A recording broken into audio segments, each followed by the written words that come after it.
Para iniciar el día tenemos una mesa sobre 3 proyectos vanguardistas muy sólidos y peculiares ellos, que son los de Vallejo, Hidalgo y Churata. Para empezar, tenemos al profesor Américo Mugarra. Él es profesor en la Universidad San Marcos hace muchos años. También tiene un lado creativo y en este caso nos va a hablar sobre la escritura modernizante de Alberto Hidalgo, una lectura de química del espíritu.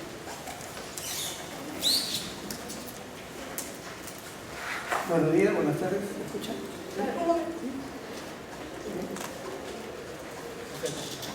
A ver, bien. Hidalgo,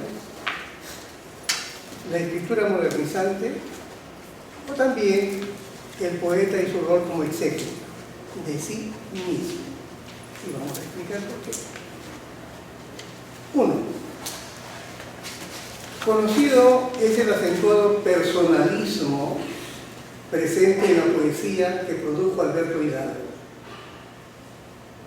que vivió entre 1897 y 1967. Fue, no cabe duda, uno de sus rasgos más representativos, el personalismo, ¿verdad? Tanto durante el tiempo que estuvo aquí, en su natal Arequipa, como en el que le tocó en tierras extranjeras, ya fuese en Buenos Aires o en Madrid. Si bien es cierto que este tono puede opacar por momentos a algunos de los brillos alcanzados en su copiosa obra, no habría razón por la cual eludir dicho rasgo en el trabajo de identificar las motivaciones y expectativas tras su escritura, ¿no? Tras su proyecto creador. De ahí que tomarla incluso como eje desde el cual comenzar a releer su poesía permitirá descubrir un nuevo ángulo en la figura de uno de los poetas más controversiales, más peculiares, más arriesgados, pero también uno de los más ignorados de la literatura peruana. En ese sentido, nuestra exposición procura continuar con la indagación en torno a la poesía de Hidalgo, ya iniciada en un trabajo previo. En el 2012, ¿no?, apareció un artículo. En aquella ocasión se lo incluyó en una lectura en paralelo con obras de Juan Luis Velázquez y Xavier Abril, El perfil de frente, que es de 1924, y Hollywood, que es de 1931, respectivamente, con el fin de desentrañar algunos de los procedimientos usados por 3 autores para reconocer cómo asimilaron estos autores las innovaciones técnicas y temáticas de la vanguardia europea. En el caso de Hidalgo, era evidente el afán por constituir un diálogo con el pensamiento occidental por medio de la configuración de un yo poético moderno. Es así que en su poesía se reitera el proceso de fundación del mundo a partir del yo mismo, característico de los orígenes de la modernidad. El mundo se genera a partir de una primera certeza, aquella que brinda el yo singular, real, verídico y, en el caso de Hidalgo, poético. Ese mismo yo posee un carácter estructural definido en la composición de Química del Espíritu, texto que vamos a comentar. La organización del poemario, que fuera publicado en Buenos Aires, así como lo evidencia con sus 3 partes definidas, cada una con un nombre específico: poemas propios, 12 poemas, poemas de la vida múltiple, 14 poemas, y poemas sudamericanos, 10 poemas. El orden de las partes nos permite formular la posibilidad de entender el poemario como un desplazamiento desde el yo hasta el espacio sudamericano, su geografía. Ahora, no es que el yo poético desaparezca, por el contrario, este se mantiene y predomina en todo el conjunto, sino que su presencia se matiza y adquiere dimensiones singulares. En esta ocasión, el acercamiento a ese yo se realizará cuando decida ejecutar en el mismo libro un rol como exégeta de su propia obra. En la historia de la literatura occidental abundan los casos en los que un poeta reflexiona o comenta con la intención explícita de interpretarlo algún poema suyo. Hay que diferenciar este registro del manifiesto o del ensayo, ya que la mirada, el foco de atención del poeta está fijado, puesto que surge de él a un determinado texto. Se tiene que recordar que, además, este poeta es el autor real, mientras que la instancia presente en el poema solo es el yo lírico, el personaje que no necesariamente debe ser una mera extensión del autor real. 2.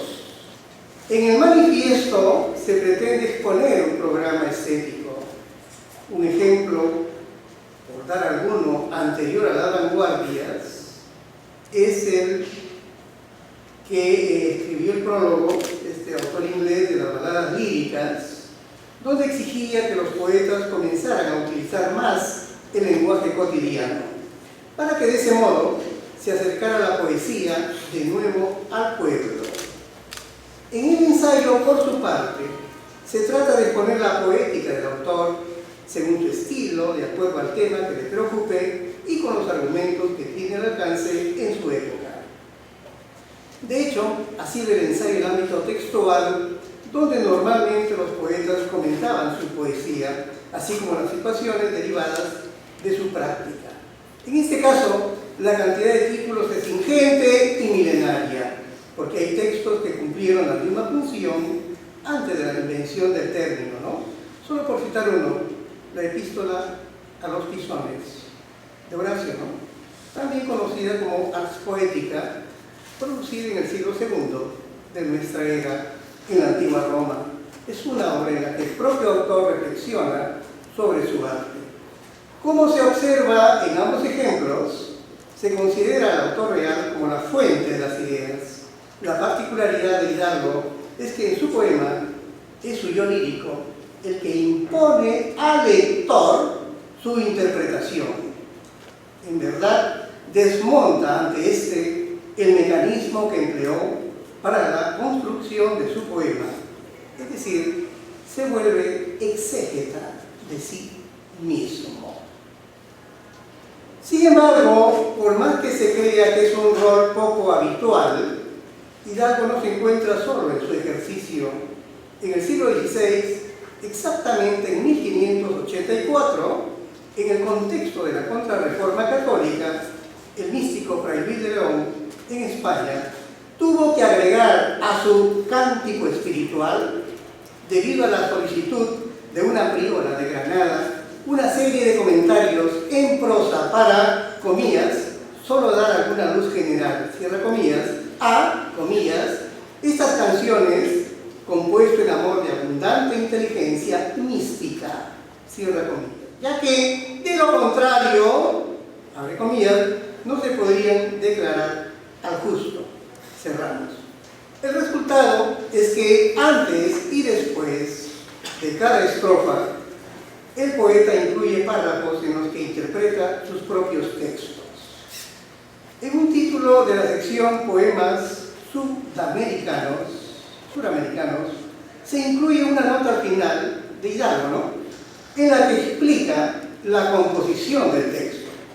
El poema se llama Paisaje 1 y Trino, y en la primera línea de la nota se puede leer lo siguiente. Esto dice Hidalgo: el título de esta composición me exime de exégesis, pero como los escritos tardos están en mayoría, enciende el faro de mis palabras para alumbrarles el camino.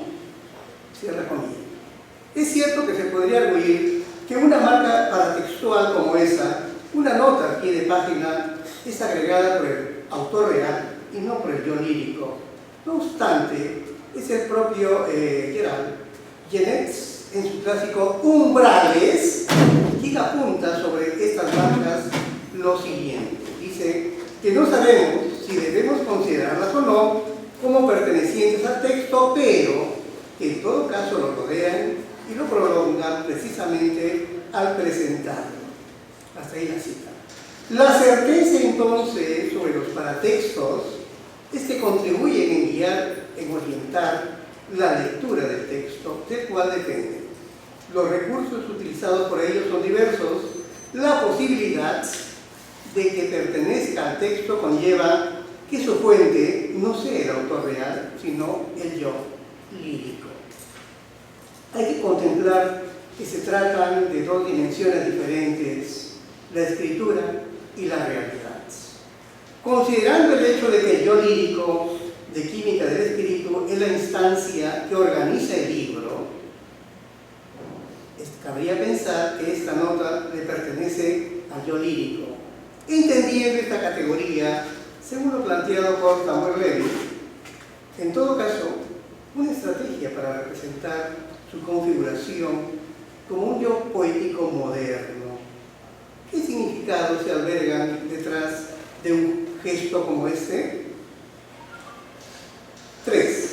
La recepción crítica de la poesía de Hidalgo en nuestro país, ampliando lo que sostiene Brenda Camacho, ha atravesado por 3 momentos: la fundación de la crítica literaria peruana, el interés por las relaciones entre literatura y sociedad, y la revaloración de la vanguardia literaria, como se evidenciará a continuación durante todo el siglo XX. Hidalgo fue un autor subestimado por la Academia Literaria Peruana. Esta situación contrasta con lo que ocurrió en Argentina, lugar donde residió buena parte de su vida, ya que en 1967, meses antes de morir, obtuvo un importante premio de parte de la Sociedad Argentina de Escritores, en un concurso organizado por la Fundación de la Poesía Argentina. De ahí que resulte necesario establecer un acercamiento contemporáneo y sin mezquindades a su obra poética. La primera etapa se caracteriza por la publicación de 2 libros primordiales para los estudios locales sobre poesía. El primero, El panorama actual de la poesía peruana, de Estuardo Núñez, un libro fundador de 1938. Y el segundo, del español Luis Monguió, La poesía postmodernista peruana. Ambos autores, cabría afirmar, determinaron el cariz de la inserción de Hidalgo al canon literario peruano. Para ellos, Hidalgo era uno de los fundadores de la vanguardia. El primero, aunque no el mejor. Será a través de la comparación con la poesía de César Vallejo que se desestimará estéticamente a la obra de Hidalgo. En ese sentido, su inserción al canon se dio en un plano secundario, como un autor importante para entender la historia de la poesía peruana, pero cuya obra no valía lo necesario, no despertaba la atención como para emprender un análisis. La ausencia de valor propio radicalizó poco a poco su posición secundaria en el canon, hasta convertirlo prácticamente en un autor prescindible, casi invisible, que no era necesario leer. Su presencia se redujo durante muchos años a ser una referencia más en cualquier manual de historia literaria. Se podría saber dónde había nacido y qué libros había publicado, pero no cuáles habían sido los probables sentidos de sus expectativas para con la poesía.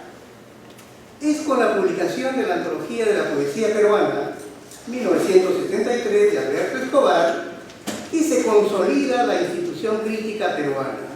Así también aparece una serie de investigaciones, principalmente de carácter histórico, que procuran describir el panorama poético en relación al tema de la identidad peruana y la historia social del país. Aquí hay que nombrar los dos libros de Antonio Cornejo Polar, Historia de la Literatura del Perú Republicano y La formación de la tradición literaria en el Perú. El capítulo del libro de Washington Delgado, que se llama Vanguardismo y Revolución, y el volumen colectivo Literatura y Sociedad en el Perú 2, Narración y Poesía, un debate que es de 1982. Esta crítica aprovecha cualquier oportunidad para establecer estos vínculos y elaborar una ontología del ser peruano.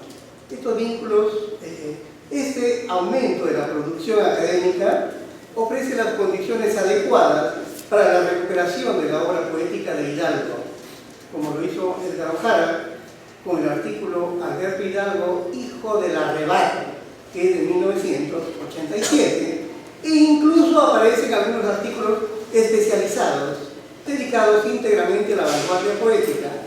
Por ejemplo, en 1982, de Nico Lauer, La poesía vanguardista en el Perú, artículo que va a ser el germen de sus posteriores investigaciones.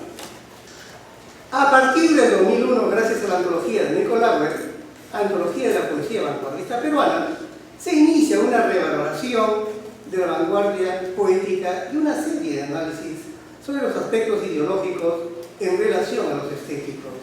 El mismo Lauer recupera parte de la poesía de Alberto Hidalgo al incluirlo en su antología y al dedicarle una parte del ensayo que abre su selección, La Poesía Vanguardista Peruana, 1916-1930.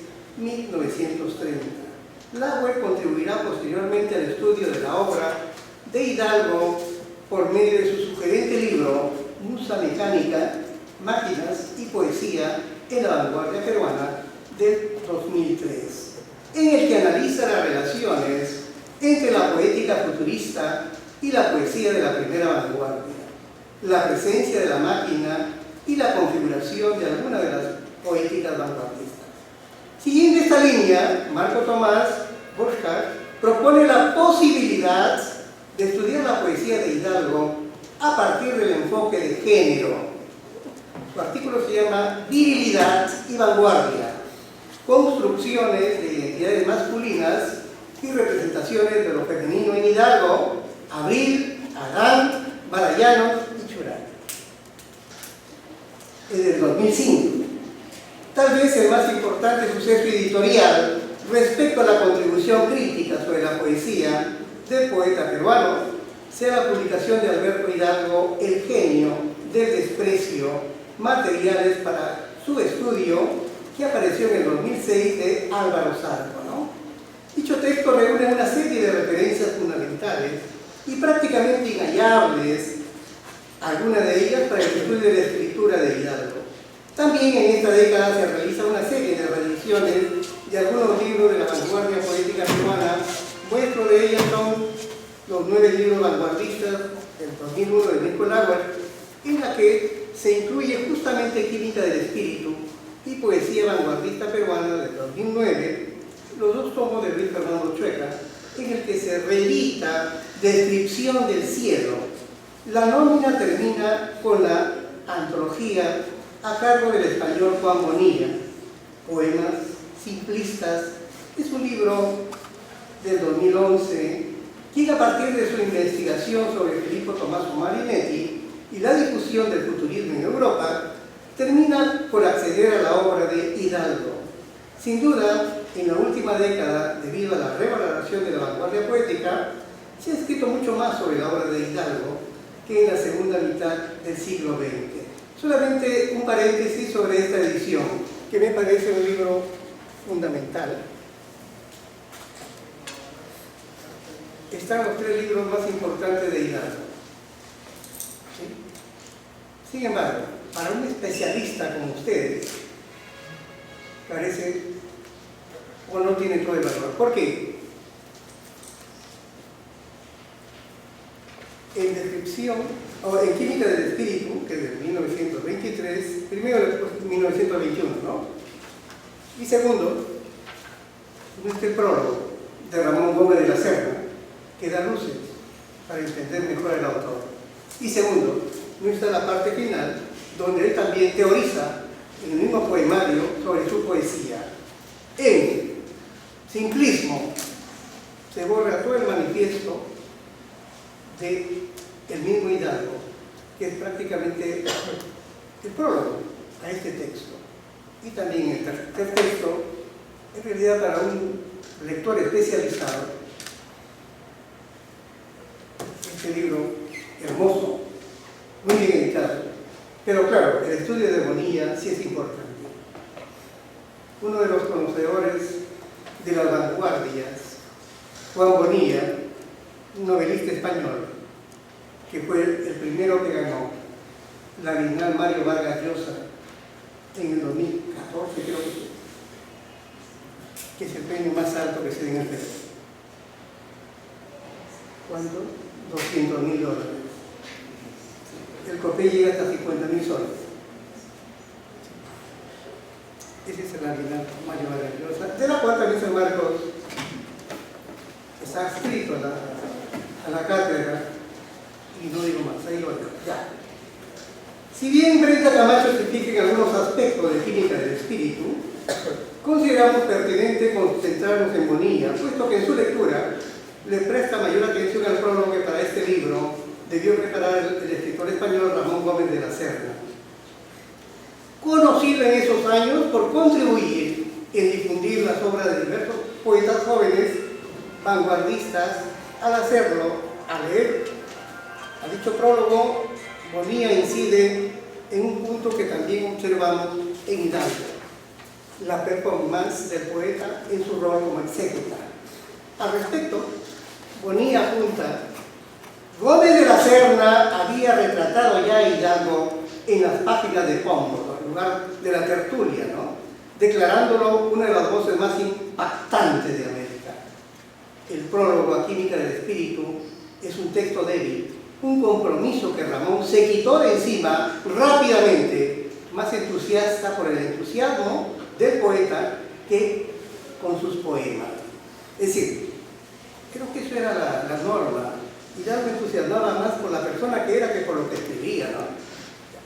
Entonces, de acuerdo con la interpretación de Bonilla, entonces, la cual lo lleva a realizar esa afirmación, las definiciones que propone Gómez de la Serna acerca de la poesía de Hidalgo, además de restringirse a la actitud del poeta peruano, son a su vez definiciones de los propósitos esenciales del propio mundo ramoniano: hacer del mundo una red de cosas unidas en su literatura de manera diferente a cómo se unen con la realidad, por pasillos secretos construidos con metáforas o juego de palabras.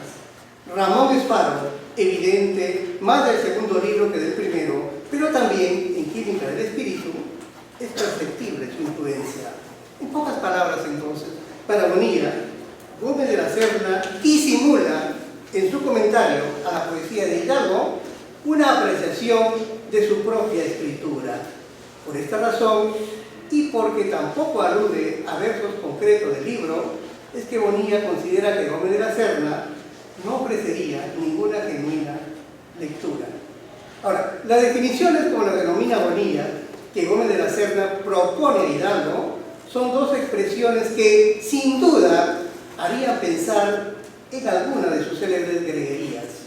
La primera es expresada así, comillas: esa mecánica del saltamontismo imaginativo y efectivo de Hidalgo, anterior en su invención a los que vuelan sin motor o a la vela, explica la rareza de este libro, su encanto impensado, imprevisto, impar.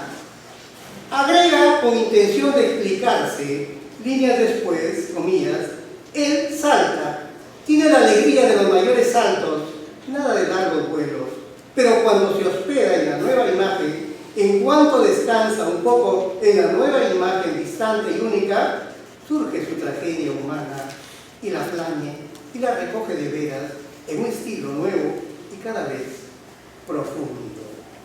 Ahí termina la cita. Como se puede ver entonces, aunque someramente Gómez de la Serna sí se refiere a la escritura de Hidalgo, la otra definición es más puntual. Comillas, verdadero agrimensor del horizonte.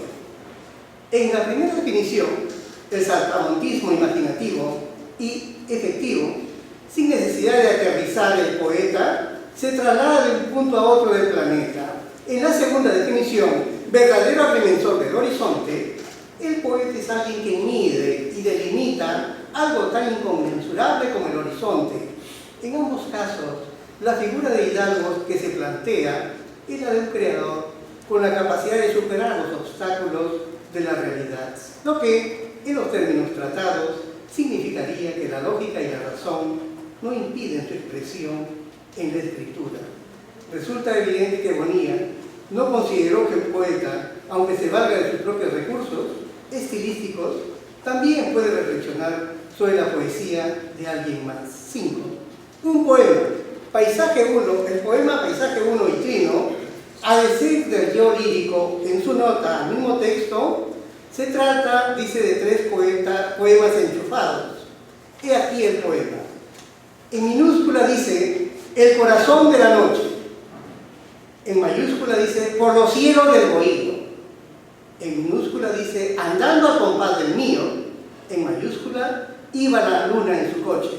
Minúscula, sin hacerle ningún reproche. Mayúscula, de amor la besaba el río. Tenía miedo del frío, en un inmenso derroche. A mí la noche me amaba, minúscula, mayúscula, yo la quería la luna, minúscula, que el amor es cosa bruna, mayúscula, lo prueba el que me engañaba. Este es el gran invento de Hidalgo. Dice, acá hay 3 poemas. Lee en minúscula, hay un poema. En mayúscula, hay otro poema. Lee todo y tienes el tercer poema, ¿no? La explicación desde la perspectiva del yo lírico resulta necesaria, pues él mismo subestima a la gran mayoría de sus lectores, como ya se mencionó líneas más arriba. Es así que escribe Hidalgo. Ocurre que al mirar un paisaje, vemos varios paisajes superpuestos, cuya descripción parece imposible hacer en un solo poema, puesto que es uno solo el paisaje. Aquí vemos que las definiciones ofrecidas por Gómez de la Serna se ajustan a las características del personaje protagonista del poema.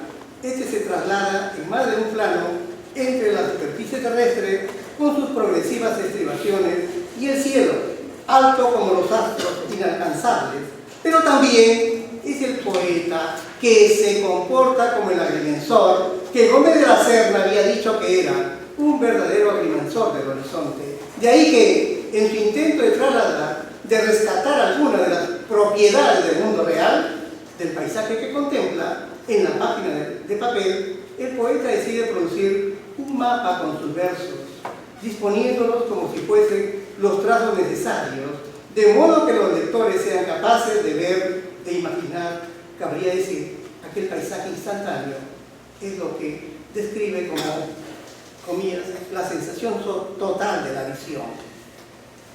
Este método, como es nombrado en la nota por el yo lírico, es una tentativa de transgredir los límites de la escritura. Desde su posición, se trata de un descubrimiento que le pertenece.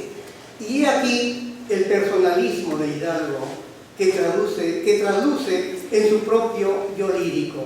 Las siguientes líneas lo revelan claramente. Se pregunta, ¿alguien lo ha hecho antes que yo? ¿Antes ha hecho antes que yo, dice eso? Aquello de minúsculas, mayúsculas, y ahí tiene 3 poemas, que lo declare para gritarle, hermano mío, yo soy padre, ¿no? Pero más allá de esta felicitación que a sí mismo se hace, lo que habría que observar es el rol que adopta el yo lírico, ¿no? Ha encontrado un recurso gráfico para traducir una experiencia sensorial específica. Esto es la escritura modernizante. Hidalgo no es moderno, aunque él creía que era moderno. moderno es Vallejo, porque la modernidad es la vitalidad.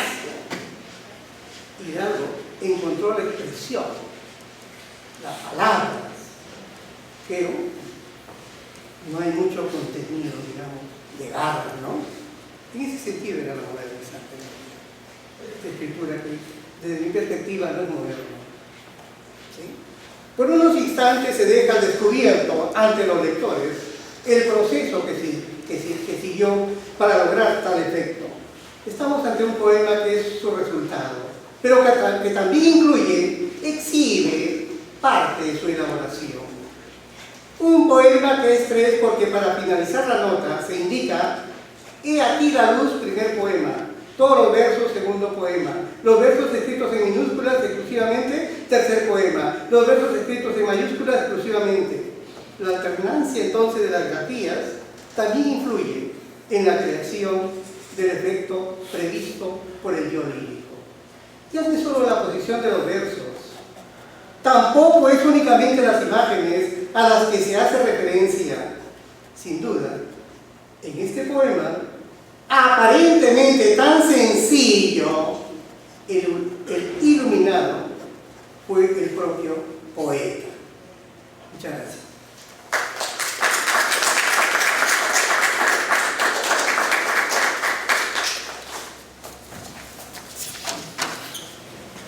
Muchas gracias.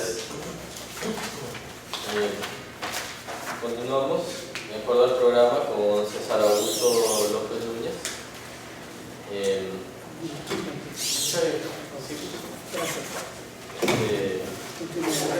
Él estudió literatura en la Universidad San Marcos, consiguió el título con la tesis Óscar Colchado Lucio, artesano cósmico, la propuesta cosmopolítica de Rosa Cuchillo. Realizó sus estudios de maestría en la Universidad Federal de Minas Gerais en Brasil, gracias a la beca del Consejo Nacional de Desarrollo Tecnológico y Científico del gobierno brasileño. Obtuvo el grado con mención en Teoría de Literatura y Literatura Comparada con la tesis o Proyecto Estético Político en Oguasa de Susandrade y El Pez de Oro de Gamaliel Churata. Publicó un poemario titulado O en el 2014 y actualmente desarrolla una investigación sobre antropología postestructural y literatura. Gracias. ¿Me escucha también, no? ¿Más o menos? Sí. Buenos días, pido disculpas, estoy un poco resfriado por responsabilidad mía. Le voy a alternar también con estornudos o con un poco de limpieza nasal. Por otro lado, también quiero agradecer la invitación este día y bueno, va a ser difícil superar la performance del profesor Mudarra, definitivamente. Pero vamos a hacer el intento.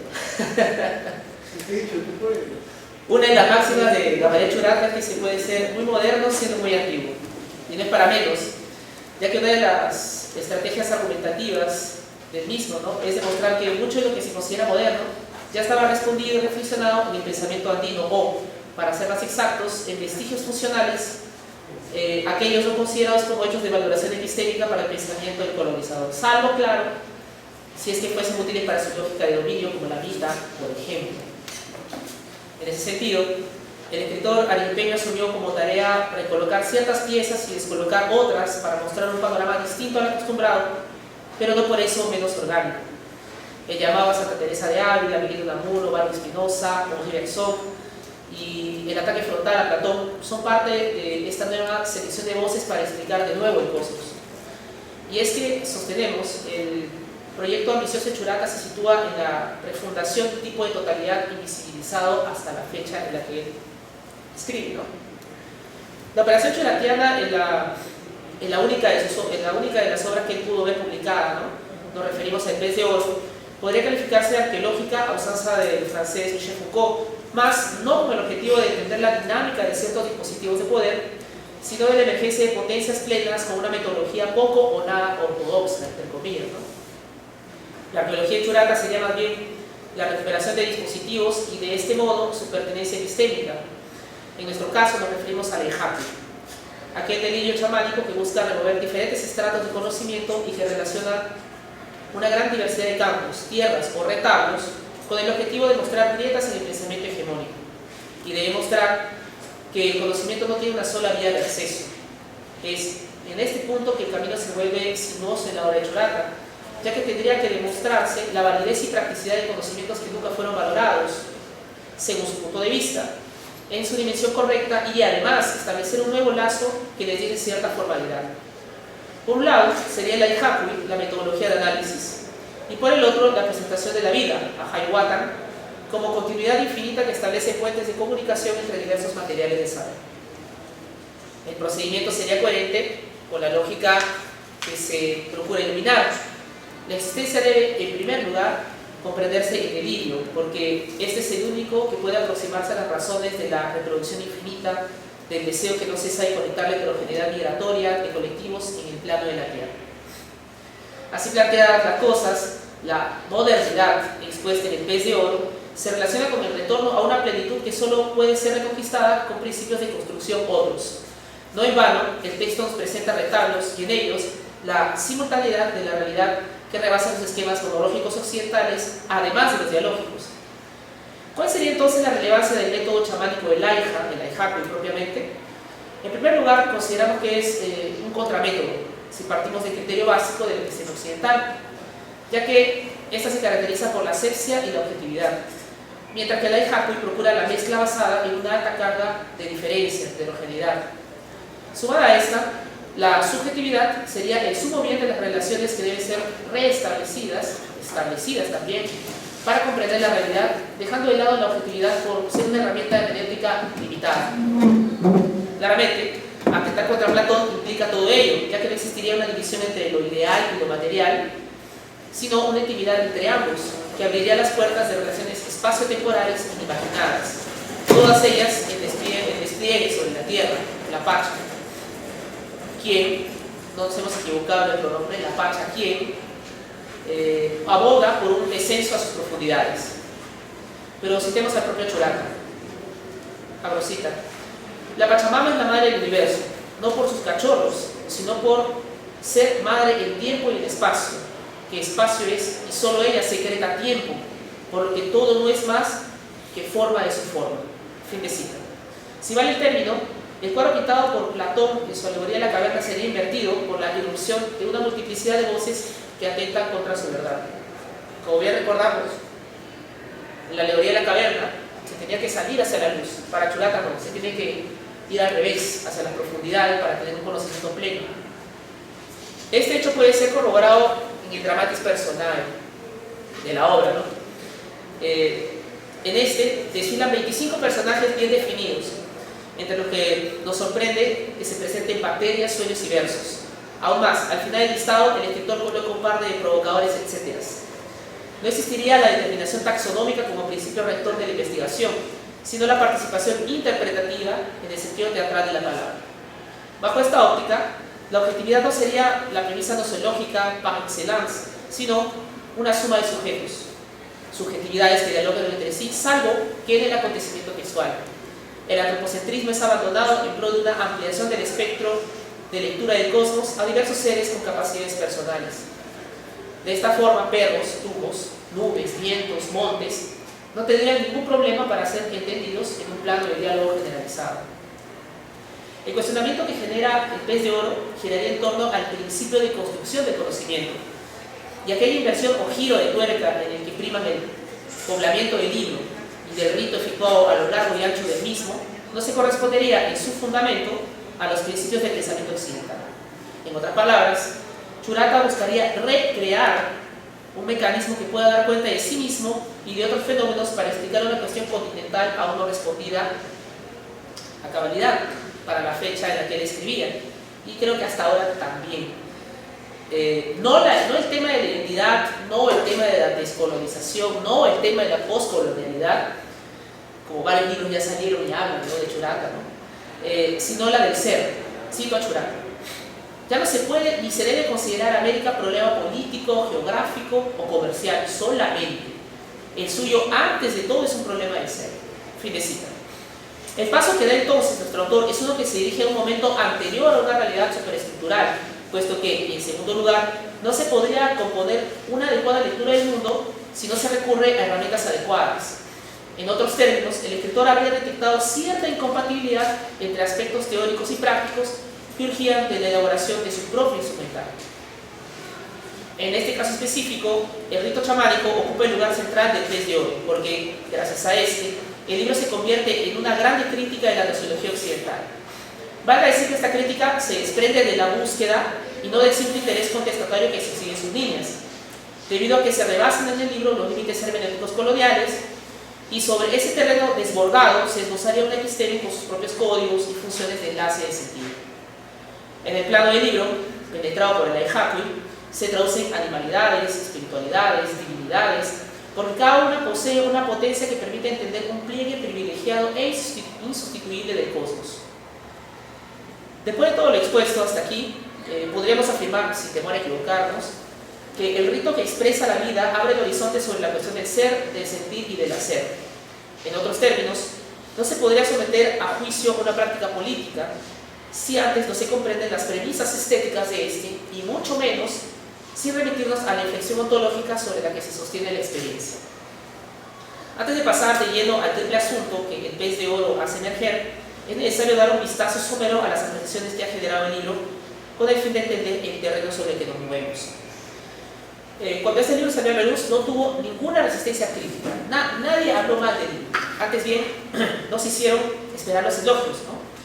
La única salvedad en cuanto a esas apreciaciones es que el texto no gozó de trabajo sistemático sino hasta 1979 con la tesis de maestría de Omar Aramayo y luego con el trabajo de Miguel Ángel Guamán en 1994. Después aparecerían aportes como el de Marco Tomás Bosca, citado en la ponencia anterior, Mauro Mamani, Elizabeth Monasterios, Mabel Moraño, por citar a los que tienen textos extensos, ¿no? Hemos citado estos 6 autores porque representan el grueso específico de especialistas que se han dedicado detenidamente, ¿no?, a la obra de la que hablamos. Hay otros libros de vanguardia extensos que de alguna manera abordan Churata, ¿no? Sin embargo, no se detienen en el Pez de Oro propiamente. Continuando pues, la aparición del Pez de Oro se vio signada por una serie de adjetivos que no pasaban de ser ornamentos, ¿no? Sin embargo, estos ornamentos mismos, ¿no?, estaban bien colocados porque de alguna manera iluminaban lo que el texto intenta, ¿no? Podemos encontrar así que ha sido tildada, por ejemplo, de inclasificable, colección de cuentos a modo de ensayo, con tintes filosóficos, ¿no?, libro alegórico, paródico, epopeya espiritual aymara, texto agenérico, megatexto, texto intergenérico, fronterizo, paradójico, mágico, ritual lúdico y polifónico. Hay más, pero no voy a citar, ¿no? Además, claro, tenemos los rótulos infaltables del libro fragmentario y Biblia del indigenismo. Estas son solo unas cuantas caracterizaciones que se han otorgado a esta obra y en cierta forma dan pistas sobre la misma, ya que esta no escatima en ser una ópera aperta. No obstante, ¿qué es lo que impulsa ese perfil múltiple que posee?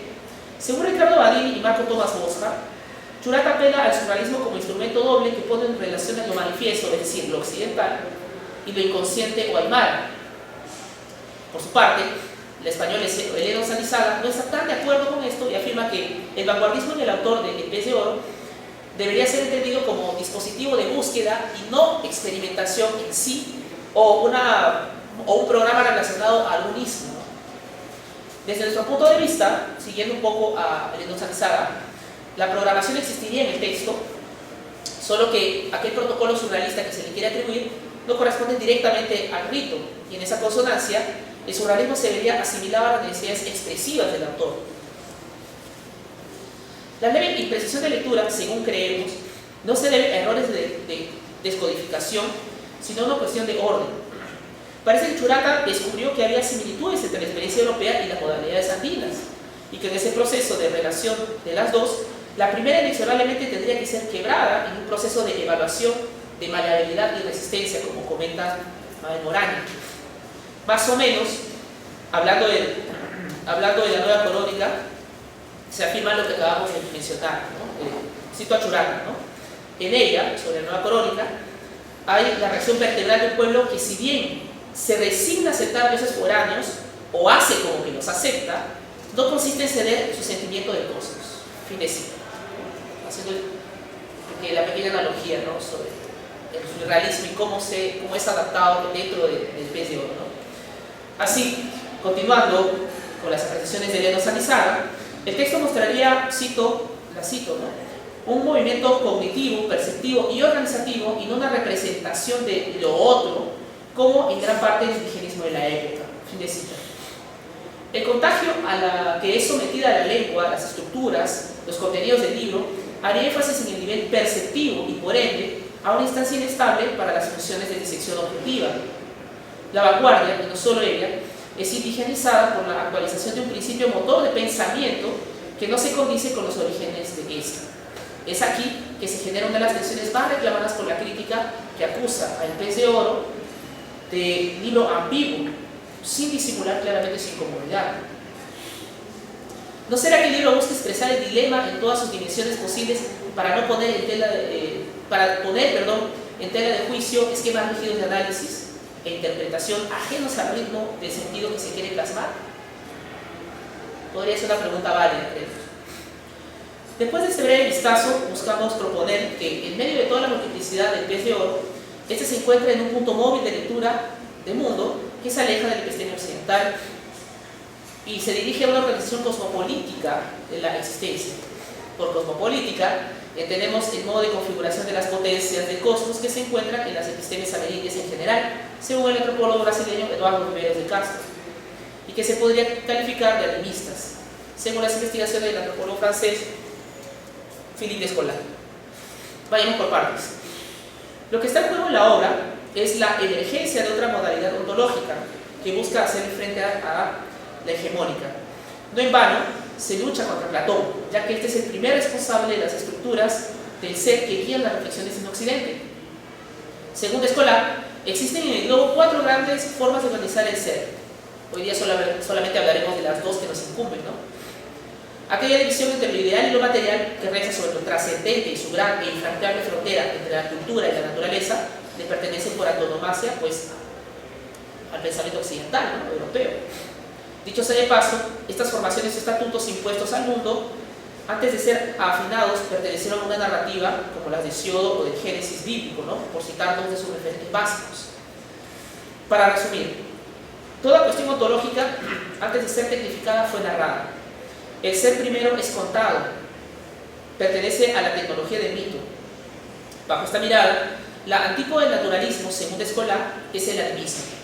En él no habría una discontinuidad, sino un flujo inmanente y constante de la realidad que no conoce la historia de las fronteras, sino de las transformaciones.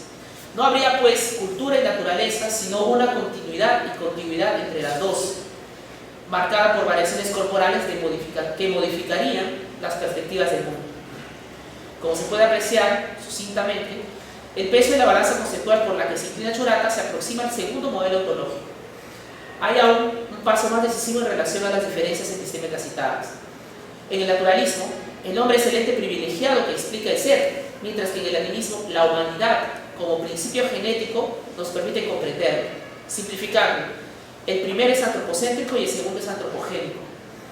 La repercusión de la exposición de estos trasfondos en el Pez de Oro tiene su correlato en la cuestión estética, porque si el mito nos permite entender las jerarquías de los seres, también nos propone protocolos de sentir.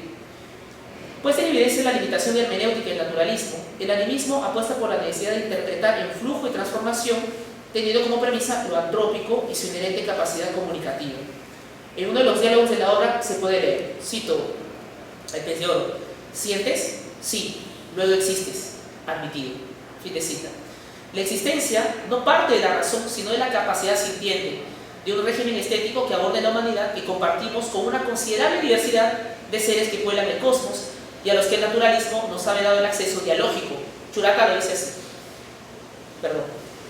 Cito nuevamente: pensé que el del hombre no es el lenguaje más activo y el más musical menos. El ladrido en animales superiores como tumos, qué riqueza de todos no tiene. Y esto, que para mí fue capital, el ladrido del perro, el trino del pajarillo, no son meras voces más o menos armoniosas, verdadero lenguaje, son verdadero lenguaje. Convengamos que el infeliz del hombre está muy lejos de estos arrobos de la acústica. Fin de cita. Como se puede apreciar, abandonar una perspectiva del ser implica el abandono de una modalidad de sentir. La operación aparentemente irracional o ambigua recoge sus primeros frutos en afirmaciones extrañas a la epistemia occidental y genera un cortocircuito en su teoría. El lenguaje humano deja de ser superior para ceder su lugar a formas de intercambio impensables en el marco epistémico hegemónico, porque el ser se equipara a sentir la multiplicidad de voces del cosmos. La polifonía de cámara queda inerme ante tamaña musicalidad total que afirma una inmanencia colectiva en tiempo y espacio. Pasado, presente y futuro serían pues, tres pachas que no cesan de establecer delicados puentes entre una y otra, abogando por el principio general de germinación, de la estética y de la apropiación, o como se le increpa al mayor antagonista del texto, el pez de oro, ¿no? Cito: el único mandamiento de la belleza viva, engendrar, ¿entiende Plato? Para el americano de América, engendrar hasta la profundidad de Tahuantinsuyo. Fin de cita. Según lo dicho anteriormente, la obligación del creador es poblar el terreno del libro, porque solo en la multiplicación se encuentra la belleza. De este modo, la Pachamama se reterritorializa en el libro el libro, se desterritorializa en la Pacha como gran libro de las multiplicidades y sus lazos infinitos de composición, descomposición y transformación, sostenido por el principio vital de la Watan, o caer de las potencias. Lastimosamente no vamos a poder profundizar en la Watan. Así, todo adquiriría actualidad, ya que las perspectivas de los entes de todas las Pachas construirían y constituirían universos a partir de las intersecciones de sus perspectivas. En la totalidad, pasado, presente y futuro no tendría sentido, sino se partiera de su relación complementaria tensa e intensa. La última repercusión de todo este proceso desestratificador será el reconocimiento de la necesidad de un nuevo paradigma político. Si el ser y sentir son diferentes, la administración de las potencias sentidas debería ser también distinta, ya que la participación en la construcción del mundo no se haría solo entre humanos, sino entre una gran cantidad de humanidades que coexisten por un principio de solidaridad absoluto, porque solo en él cualquier acto de entendimiento sería posible. El descentramiento del hombre simetrizaría una gran cantidad de colectivos que participan en el mundo, restándole cualquier preponderancia. La política humana debería cederle el espacio a una política del cosmos, o cosmopolítica, como sucede en los pueblos amerindios de nuestro continente. La respuesta moderna de Churata es el retorno a raíces cognoscitivas que podrían abarcar con mayor eficiencia los dilemas de la actualidad.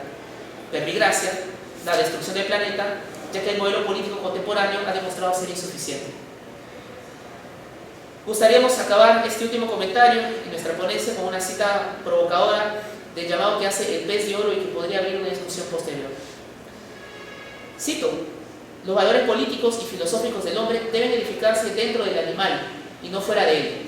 La humanidad largaría, pero sería menos ridícula y sobre todo menos cruel. Fin de cita. Gracias.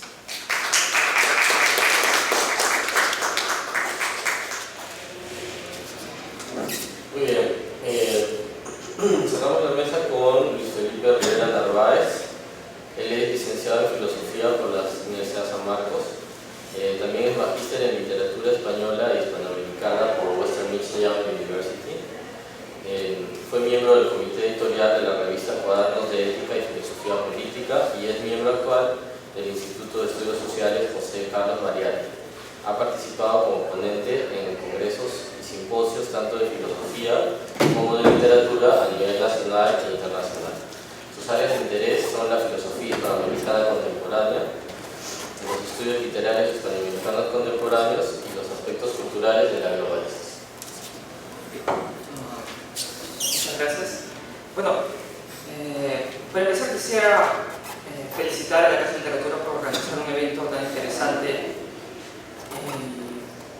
Digamos que también estoy participando en un seminario con la doctora Bernabé y realmente hay un diálogo muy interesante sobre esta cuestión de la vanguardia y cómo se reactiva, ¿no?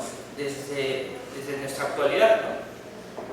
Y escuchando la ponencia sobre Churata, uno deja de pensar también en el proyecto de José Carlos Mariani y la revista Mauta y cómo se reactiva esta idea de pensar lo nuevo a partir del origen, ¿no? de uno de nuestros orígenes culturales, ¿no? como el mundo andino o la cultura aymara, si mal no entendí, en el caso de Churata,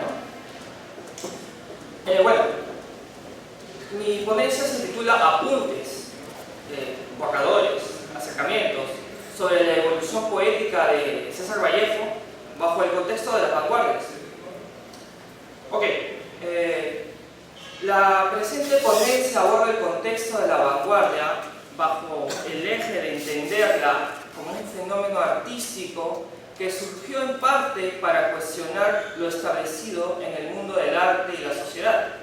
Y es justamente este hecho que hace de las vanguardias, perdón, de los vanguardistas, de los creadores vanguardistas, una actitud beligerante y combativa. Es decir, los vanguardistas como renovadores constantes de las formas artísticas. Pensemos, digamos, en los movimientos, en cómo emergen revistas y proyectos culturales diversos en época de Mariátegui, etc., ¿no? Para entender el surgimiento de las primeras vanguardias del siglo XX, hay que tener en cuenta los cambios que se dan desde el siglo XIX en torno al arte. Por dar un ejemplo, el escritor romántico Victor Hugo exaltó lo feo en su famoso prólogo de Cromwell, dándole ya valor artístico a lo grotesco al considerarlo como parte de una nueva estética. Esta especie, vamos a decirlo así, de herencia del programa estético que aborda la búsqueda de poetizar todo aspecto vital, nos da una pista para entender el posterior surgimiento de las vanguardias, en el sentido que hacia finales del siglo XIX y principios del XX se respiraba un aturdimiento finisecular, es decir, de fin de siglo, y una búsqueda de romper con los moldes estéticos establecidos. Surgen así vanguardias como el futurismo en 1909, el dadaísmo en 1916, y en el mundo hispanohablante tenemos el creacionismo, el ultraísmo, por dar dos ejemplos. En el caso de César Vallejo, los gestos de vanguardia se dan con la aparición de su poemario Trilce, como sabemos, publicado en el Perú en 1922, un año antes de su llegada a Europa, y en el cual, desde el título mismo, se nos muestra una actitud renovadora al presentarnos una palabra inventada y que sugiere un cierto hermetismo simbólico. Entonces, el título, el nombre que da la presentación de una publicación es importante, ¿no? Porque la revista de Amauta se llama Amauta y no Vanguardia, por ejemplo, ¿no? Porque Trilce es una palabra inventada y hay muchas hipótesis sobre lo que significa, pero más allá de eso, es la presentación de un hermetismo, una palabra que simboliza el hermetismo mismo, ¿no? Ahora, el poemario Trilce comparte con las vanguardias europeas y en un contexto más amplio con las nuevas propuestas artísticas del siglo XX, que son llamadas no solamente de vanguardia, sino también de alta modernidad, high moderness, como es el caso de El Ulises de James Joyce, La Tierra Baldía de T.S. Eliot, la búsqueda de nuevos planteamientos estéticos, programas, visiones de ruptura.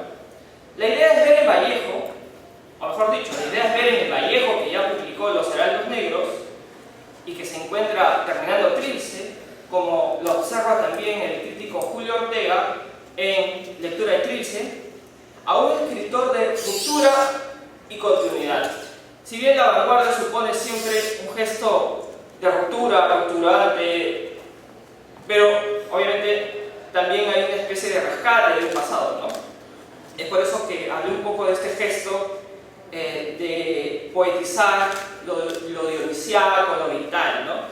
De un programa estético que ya puede ser como una línea de comunicación entre las vanguardias y lo que digamos, mencionó Victor Hugo en su prólogo a Cromwell, ¿no? Ahora, esta ruptura-continuidad se da en la pretensión de abandonar, hay una pretensión de abandonar la retórica heredada de la tradición literaria hispanoamericana más potente del momento. Me refiero al modernismo. En Los Heraldos Negros, por ejemplo, la presencia de gestos modernistas, es decir, recordemos, ¿no?, de una retórica que idealiza, que lo que busca es satisfacer una necesidad de una belleza puramente formal y que en algunos casos utiliza el exotismo también, aún está presente, ¿no? Y voy a leer estos muy famosos pero importantes versos de los heraldos negros para refrescar un poco la memoria, ¿no? Son pocos, pero son. Abren zanjas oscuras, en el rostro más fiero y en el lomo más fuerte. Serán tal vez los potros de bárbaros Atilas o los heraldos negros que nos manda la muerte. Doy un salto, es al final, recordemos estos versos también. Y el hombre, pobre, pobre, vuelve los ojos como cuando por sobre el hombro nos llama una palmada, vuelve los ojos locos y todo lo vivido se emposa como charco de culpa en la mirada. Hay golpes en la vida tan fuertes, yo no sé. Si bien se aprecia en estos famosos versos vallejianos un gesto de exotismo con la imagen de esos bárbaros Atilas, un exotismo asiático, ¿no? Por dar un ejemplo, se observan otras características más potentes como el tema del dolor humano expresado de forma intensa y profundamente íntima, así como también la búsqueda de poetizar cuestiones de la vida cotidiana cuando se alude a esa palmada que nos llama sobre el hombro, ¿no? Entonces, lo más potente es esta cuestión de buscar poetizar, llevar a la poesía estas cuestiones cotidianas y sobre todo estas cuestiones que nos humanizan, que es el dolor, ¿no? Todo esto otorga a este poema un cierto distanciamiento con el propio modernismo hispanoamericano. Ahora, y volviendo a Trilce, Vallejo rompe con los heraldos negros cuando metafóricamente ingresa al infierno de su interior. Entonces, planteo que en Trilce Vallejo va a ingresar al infierno de su mundo interior. ¿En qué consiste este descenso? O sea, desciende más, ¿no?, al infierno interior. Pues recordemos que ya en los heraldos negros el principio de incertidumbre existencial, ¿no? En la ponencia anterior se habló mucho de ontología, del ser, ¿no? ¿Por qué no recordar esa ontología europea del siglo XX que ya nos hablaba de la condición humana a partir de una ontología antropológica, como se ha interpretado a Heidegger y cómo, sobre todo, Sartre, ¿no?, va a hablar de ya una condición humana donde se está frente a la muerte, y esa parece ser la gran pregunta de la filosofía del siglo XX, ¿no? Al menos en esa visión del existencialismo. Ok, en los heraldos negros el principio de incertidumbre existencial deviene en lenguaje poético, es decir, la voz poética es negativa e ignorante. Recordemos, yo no sé.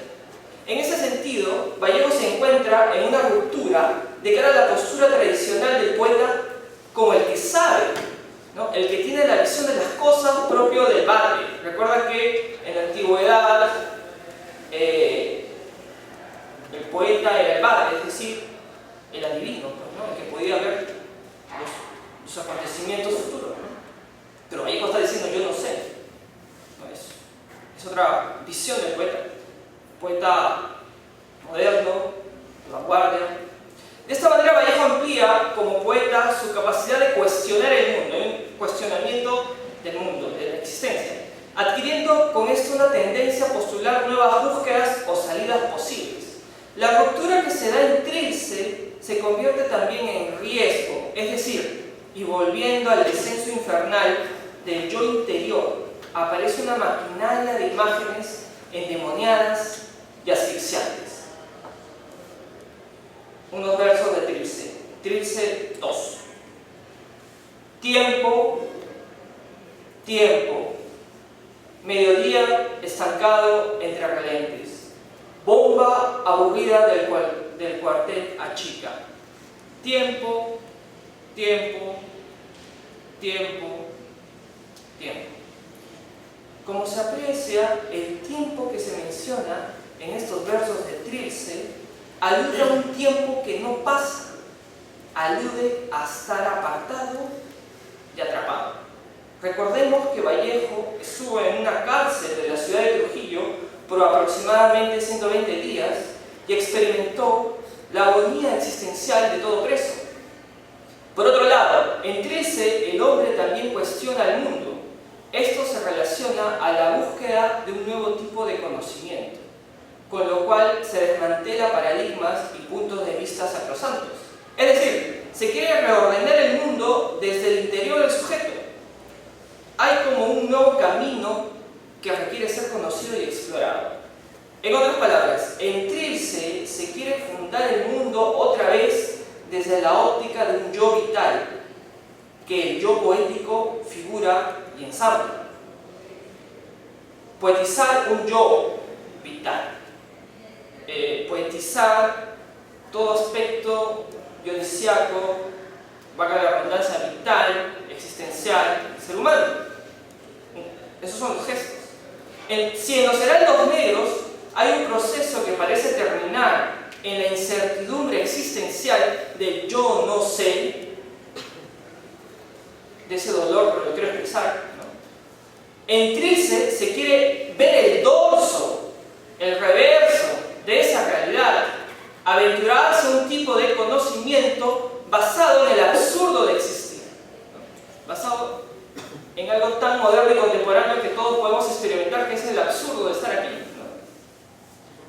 Este gesto de ver al ser humano como un ente defectuoso, alienado, es un elemento que Vallejo compartió con las otras vanguardias. Por ejemplo, pensemos en el expresionismo alemán, que también trabajó esta hondura existencial del sentimiento humano.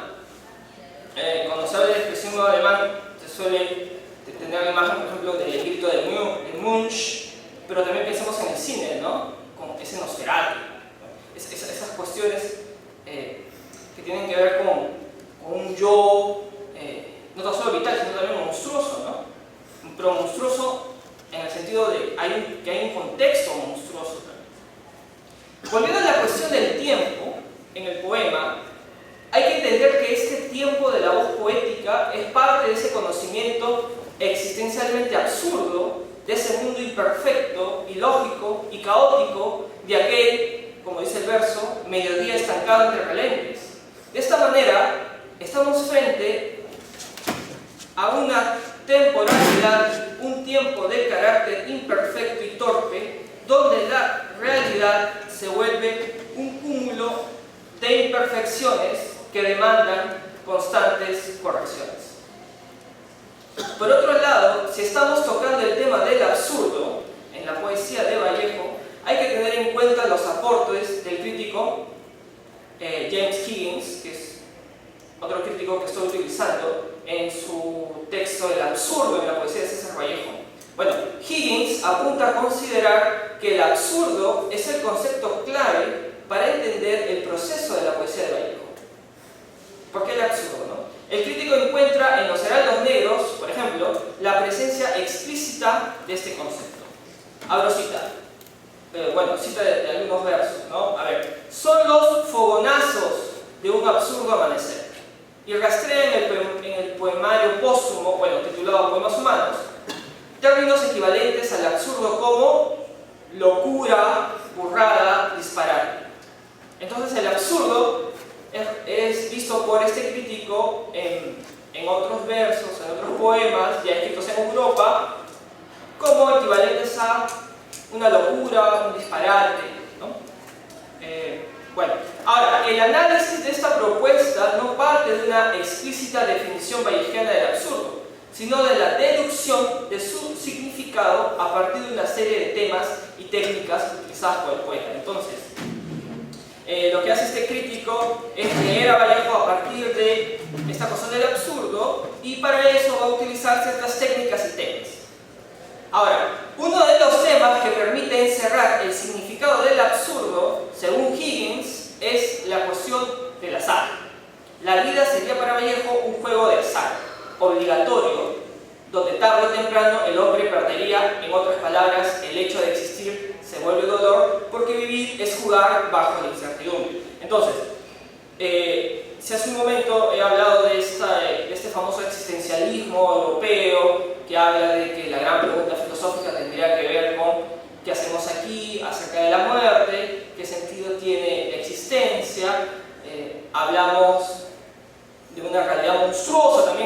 mencionado hace un momento, del expresionismo de Mann, que también, digamos, busca esta hondura absurda de la existencia, y vemos cómo Higgins lee también a Vallejo a partir de este concepto tan fuerte, que es la cuestión del absurdo ligado al azar, ¿no?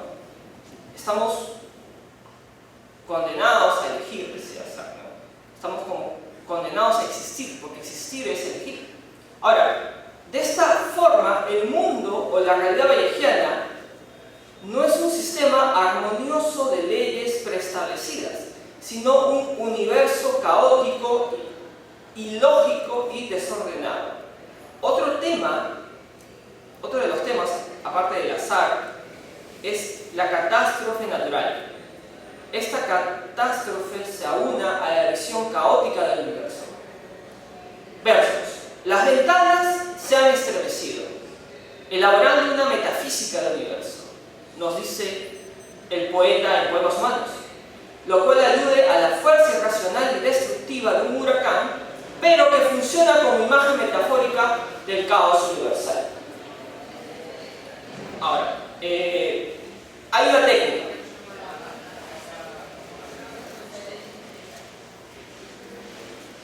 Hay una técnica que Vallejo utiliza para traducir su visión de un mundo caótico. Según Higgins, consiste en presentar el revés del orden normal de las cosas. Esta técnica se puede observar en Poemas Humanos, noches de sol, días de luna, y el sol y su rayo que es de luna. Otra técnica relacionada a este revés del orden tiene que ver con la yuxtaposición de contrarios, conformando así una estructura de opuestos o ideas inversas. Frío, incendio, dice Vallejo, cariño doloso, pobre rico. En síntesis, todos estos temas y técnicas revelarían que para Vallejo el mundo, como mencionamos, tiene como características claves el ser ilógico, desordenado y caótico. Por otro lado, y sumado a este análisis, la vida, desde la visión vallejiana, no tendría sentido y sería vacía y estéril. Finalmente, Higgins apunta a considerar que la poesía vallejiana posee también un esfuerzo por superar el absurdo. A pesar de todo, este crítico dice que Vallejo se esfuerza por superar el absurdo. ¿Qué busca? Trascender la miseria de la condición humana y alcanzar una existencia armoniosa y unificada a partir de la colectividad, como se observa en el famoso poema Póstumo Masa. Por su parte, y como hemos delineado, Julio Ortega no está muy lejos de Higgins si consideramos que el lenguaje nuevo de Trilce se da bajo la órbita de un conocimiento nuevo que nace a partir del absurdo. Este conocimiento que se cimienta desde el absurdo llega a la consideración de una existencia humana marcada por el dolor, el cual se mide desde el tiempo. Ahora, el tiempo se entiende como la única realidad humana, en el sentido que es su esencia desnuda y trágica, y en ella se evidencia el sufrimiento. En otras palabras, la condición humana aparece sujeta en la temporalidad con una continuidad de paradojas y o contradicciones que llevan al ser humano al dolor. Como ya hemos podido observar, el tiempo se percibe como el transcurso asfixiado de la condición humana, pero también y sobre todo de una diversa limitación, conciencia de la imperfección, evidencia de la orfandad, necesidad de transgresión, sospecha de otro orden. En síntesis, para Ortega, en Trilce, el tiempo es plural imagen del dolor y la realidad es temporal y el tiempo es agonía bajo una misma conciencia de existir. Entonces, el absurdo es una categoría que ayuda a entender que en Trilce la existencia está enmarcada en una temporalidad que al final lo único que te lleva, digamos, a darte cuenta es que soy consciente de que existo en un tiempo que lo único que causa es agonía, dolor, bajo esta realidad absurda, bajo esta realidad monstruosa. Volviendo a la cuestión de la relación de Vallejo frente a las vanguardias y al programa estético de otorgarle calidad de poético al inicial, consideramos que la poesía vallejiana, tal y como la hemos analizado, forma parte de esta búsqueda estética propia de la modernidad literaria del siglo XX. Y es con Trilce como nuestro poeta recrea un nuevo tipo de belleza poética al componer en sus versos una estética de la imperfección como existencia. Un nuevo tipo de belleza que nace desde una existencia por surgir. Voy a saltarme los versos porque ya está una, ¿no es cierto? Bueno, y es así como Vallejo nos presenta con Trilce un signo futuro de plenitud, mostrándonos que todavía se puede reescribir la idea de belleza que fue cuestionada y replanteada por las distintas vanguardias europeas de cara a una actitud rupturista con las tradiciones estéticas anteriores. Por otro lado, en el caso de Vallejo hemos podido observar que el paso del modernismo literario, observable aún en los heraldos negros, a una postura más cercana a la vanguardia en Trilce, se da como parte de una evolución más bien natural que radicalmente revolucionaria. Es una evolución natural dentro de su propia poesía. En ese sentido, Vallejo puede entenderse como uno de los innovadores del modernismo literario hispanoamericano, logrando proponer una especie de vanguardia casera, ¿no? O mejor dicho, una vanguardia no oficial. No es un ismo, como si fueran el creacionismo o el ultraísmo, ¿no? No es oficial, lo cual hace de Vallejo en sí mismo un hito importante de la vanguardia mundial y un símbolo elevado de las letras hispanoamericanas. Muchas gracias.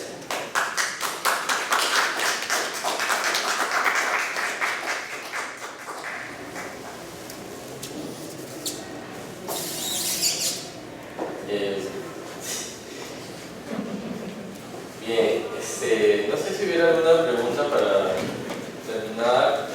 Yo tenía alguna inquietud con respecto a Churata. Creo que has explicado cómo el Pez de Oro muestra su arte poética y su ontología, ¿no?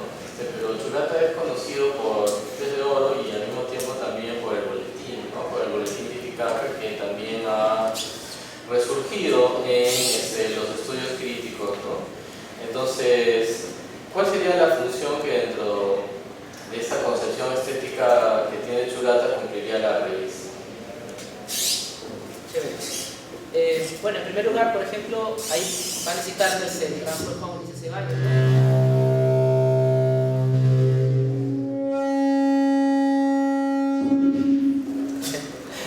El trabajo del profesor Juan Ulises Ceballos, que trabaja sobre el boletín Titicaca y la perspectiva que tiene.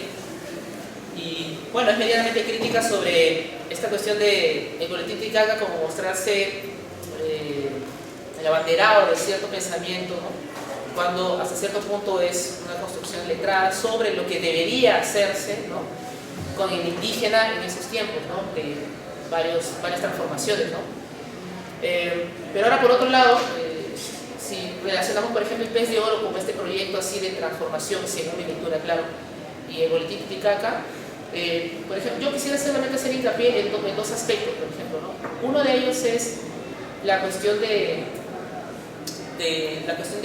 la mezcla del español con el aymara, porque hay artículos, hay unos 2 o 3 artículos sobre la reforma de la lengua aymara, que el libro también ya fue publicado en el proceso del boletín, y Churata acredita en ello y lo pone en práctica en el Pez de Oro. Entonces funciona de pivote, ¿no? Tampoco es que el boletín haya ido en una línea sin tener algún tipo de correspondencia estética en el caso del Pez de Oro.